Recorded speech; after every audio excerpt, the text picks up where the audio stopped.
Over the last few decades, huge advances in technology have allowed businesses to do more with less. And it's made it easier for them to set up shop and hire workers anywhere they want in the world. And many of you know firsthand the painful disruptions this has caused for a lot of Americans. Factories where people thought they would retire suddenly picked up and went overseas, where workers were cheaper. Steel mills that needed 100 or 1,000 employees are now able to do the same work with 100 employees. So layoffs too often became permanent, not just a temporary part of the business cycle. And these changes didn't just affect blue-collar workers. If you were a bank teller or a phone operator or a travel agent, you saw many in your profession replaced by ATMs and the internet. Today, even higher skilled jobs like accountants and middle management can be outsourced to countries like China or India. And if you're somebody whose job can be done cheaper by a computer or someone in another country, you don't have a lot of leverage with your employer when it comes to asking for better wages or better benefits, especially since fewer Americans today are part of a union. Now, just as there was in Teddy Roosevelt's time, there's a certain crowd in Washington who for the last few decades have said, let's respond to this economic challenge with the same old tune. The market will take care of everything, they tell us. If we just cut more regulations and cut more taxes, especially for the wealthy, our economy will grow stronger. Sure, they say there will be winners and losers, but if the winners do really well, then jobs and prosperity will eventually trickle down to everybody else. And they argue, even if prosperity doesn't trickle down, well, that's the price of liberty. Now, it's a simple theory, and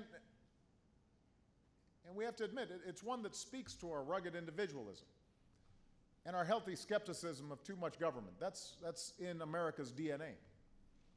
And that theory fits well on a bumper sticker. But here's the problem. It doesn't work.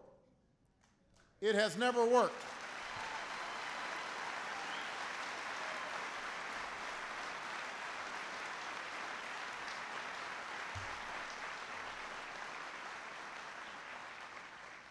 It didn't work when it was tried in the decade before the Great Depression.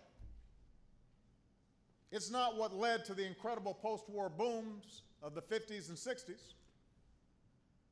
And it didn't work when we tried it during the last decade.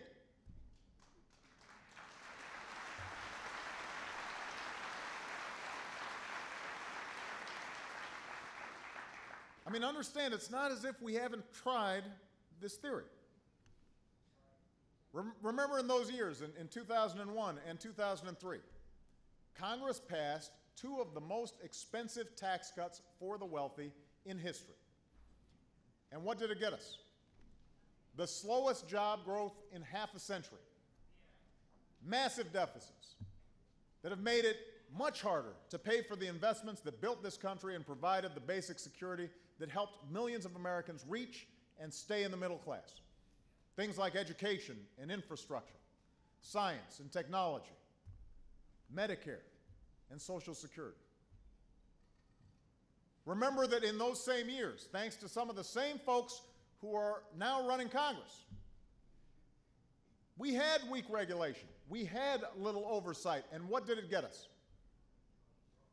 Insurance companies that jacked up people's premiums with impunity and denied care to patients who were sick, mortgage lenders that tricked families into buying homes they couldn't afford, a financial sector where irresponsibility and lack of basic oversight nearly destroyed our entire economy.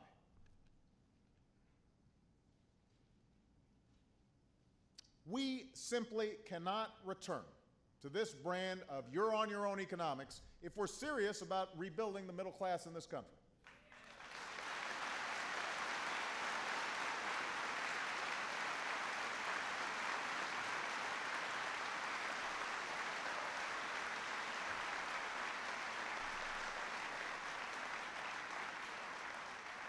We know that it doesn't result in a strong economy. It results in an economy that invests too little in its people and in its future. We know it doesn't result in a prosperity that trickles down. It results in a prosperity that's enjoyed by fewer and fewer of our citizens. Look at the statistics. In the last few decades, the average income of the top 1% has gone up by more than 250% to $1.2 million per year. I'm not talking about millionaires, people who have $1 million. I'm saying people who make $1 million every single year. For the top 100th of 1%, the average income is now $27 million per year. The typical CEO who used to earn about 30 times more than his or her worker now earns 110 times more. And yet, over the last decade, the incomes of most Americans have actually fallen by about 6%. Now, this kind of inequality, a level that we haven't seen since the Great Depression, hurts us all. When middle-class families can no longer afford to buy the goods and services that businesses are selling, when people are slipping out of the middle class, it drags down the entire economy, from top to bottom. America was built on the idea of broad-based prosperity, of strong consumers all across the country. That's why a CEO like Henry Ford made it his mission to pay his workers enough so that they could buy the cars he made.